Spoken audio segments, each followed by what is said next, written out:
एक गांव में रामू नाम का एक बैल रहता था। वह बहुत मेहनती और ईमानदार था। उसका मालिक उसे बहुत प्यार करता था क्योंकि वह खेतों में पूरी लगन से काम करता था। रामू न केवल खेत जोतता बल्कि अपने मालिक के साथ मिलकर सब्जियां भी उगाता था। उसकी मेहनत से खेतों में हरी भरी सब्जियां लहलहाती थीं। एक दिन रामू ने सोचा, क्यों ना मैं खुद सब्जियां बेचने जाऊं और देखूं कि बाजार में क्या होता है। उसके मालिक ने भी उसकी बात मान ली और उसे बाजार जाने की अनुमति दे दी। रामू अपनी पीठ पर एक टोकरी में ताजा सब्जियां भरकर बाजार पहुंचा।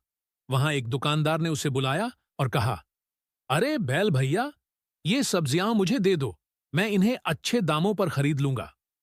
रामू को खुशी हुई, लेकिन जब दुकानदार ने उसे बहुत ही कम दाम बताए तो उसे शक हुआ। उसने देखा कि दुकानदार दूसरों से बहुत महंगे दाम पर सब्जियां खरीद रहा था, लेकिन उससे बहुत सस्ते में लेना चाहता था। रामू समझ गया कि दुकानदार उसे गुमराह कर रहा है। उसने सोचा, अगर मैं खुद इन सब्जियों को बेचूं तो ज्यादा मुनाफा कमा सकता हूं। उसने अपनी सब्जियों को बाजार में सीधा ग्राहकों को बेचना शुरू कर दिया। ग्राहकों को ताजी सब्जियां पसंद आईं और उन्होंने उचित दाम चुकाकर सब्जियां खरीद लीं। इस तरह रामू की मेहनत सफल हुई। उसने सीखा कि केवल मेहनत करना ही काफी नहीं, बल्कि समझदारी और जागरूकता भी जरूरी है। अब वह खुद अपनी सब्जियां बेचने लगा और कभी किसी के झांसे में नहीं आया।